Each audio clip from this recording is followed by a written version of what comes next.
Hi everyone, my name is Charlie and today I want to discuss my thoughts on The Goldfinch by Donna Tartt upon rereading it for the first time in 5 years.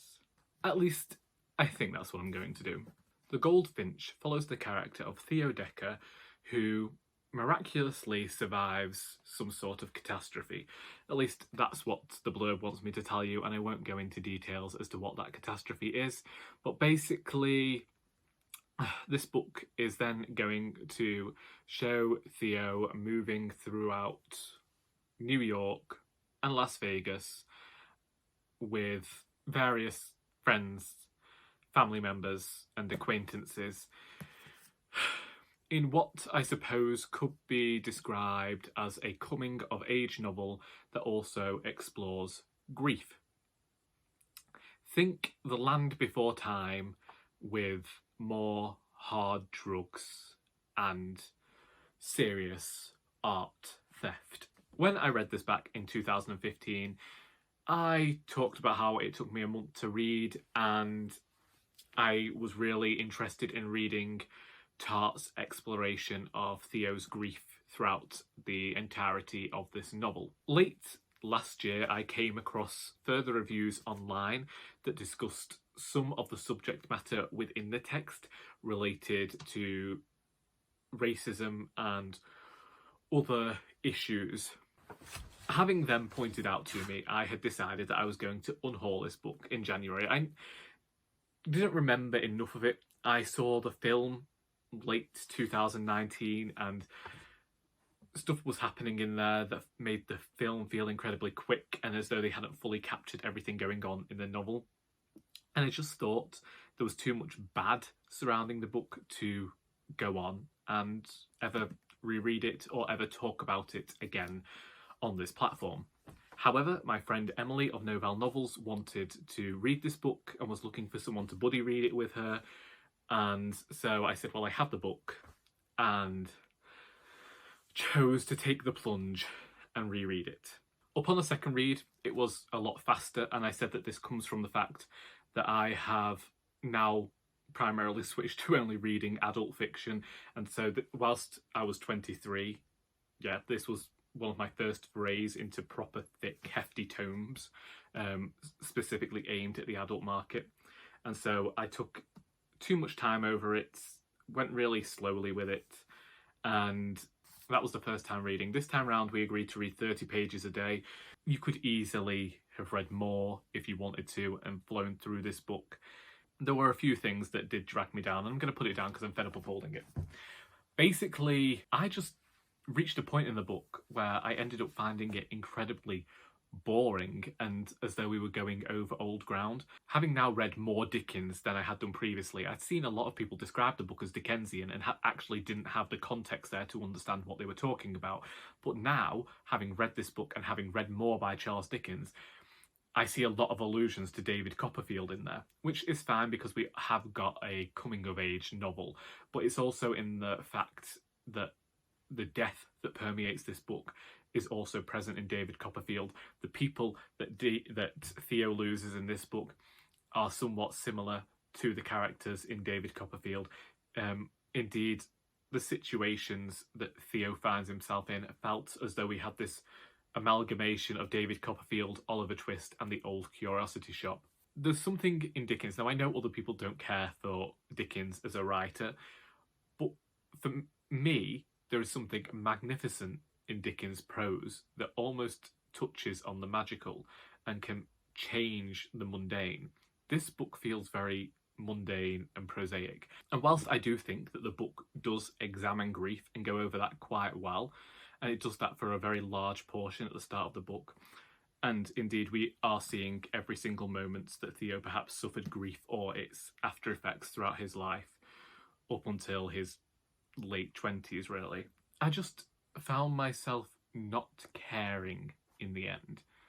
And I felt as though the characters weren't necessarily as well formed as you would perhaps want them to be. I say this because Theo very much seems to be this character who's the hard drugs, he's the He's not necessarily the alcohol, that comes with Boris. But Theo, hard drugs, obsesses over this girl called Pippa, who ends up presented really as something like the manic pixie dream girl who's also being affected by the catastrophe at the start of the book, but that also becomes her only characteristic, as though that's the only interesting thing about her. And the disability that she gains are somewhat fetishized in the novel by the character then. Hobie becomes this character who's somewhat stereotypical of the mentor type figures that we've seen in other fiction, specifically fantasy fiction. If you look at Burrick in the Farseer trilogy by Robin Hobb, then you've got a good idea of the sort of relationship that Theo has with Hobie. Mrs. Barber becomes a somewhat Miss Havisham type character towards the end, and yet she's never shown past her coldness towards Theo, and there's never any sense that these characters are anything more than the archetypes and the stereotypes that Tart has created for certain purposes. And it's fine to have characters just be created to be some sort of catalyst. So Theo here could be the catalyst to I don't know, to like show the reader what grief is like and the things it can make you do. I suppose at the centre there could be this sense of something like a gothic thriller, but I just felt like it ended up being too long. I felt like the climax and the resolution of the story was too coincidental and too easy, and that was the thing about, there's a big revelation towards the end, and when that came out and revealed that perhaps the entirety of Theo's life since the catastrophe had been a lie, that felt very easy.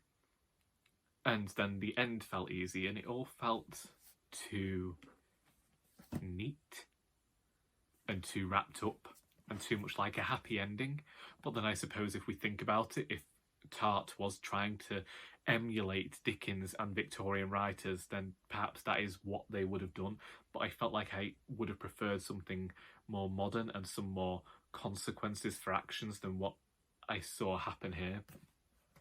It very much felt like privileged white boy experiences grief, but still ends up being privileged white boy who hasn't really learnt anything. I'm glad to have reread the book because it's shown how my thoughts might have changed.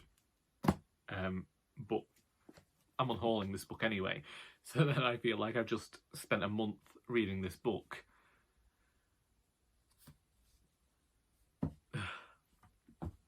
I don't know. I'm grateful for the experience of getting to buddy read this book with Emily, but at the same time, why did I bother? Why I could have just said to Emily months ago, I don't want to reread The Goldfinch, but I'm sure there's another book on my shelf that we could buddy read together. At the end of the day, I'm just like, who really needs The Goldfinch twice in their life?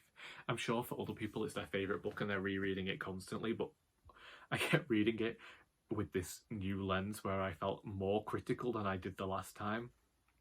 When I was just like, oh, well, that's Dickens and that's this and that's this. And it just, it felt so wasteful to be back there. Like,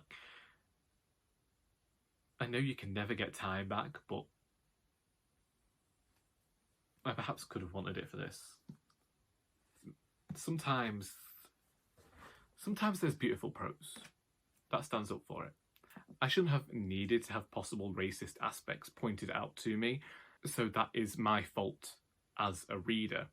Yet at the same time, it leads me into this question, is it another representation of the fact that Theo and Boris are actually rather abhorrent human beings? I'm not going to make excuses for racism, but it seems entirely fitting that a book where there are no consequences, there would be racism and no consequences for it. Now, this isn't just in the use of the N-word, this is in the use of the fact that you have Hispanic characters who are only seen to be of service to the white characters, and they aren't shown in any other role than that.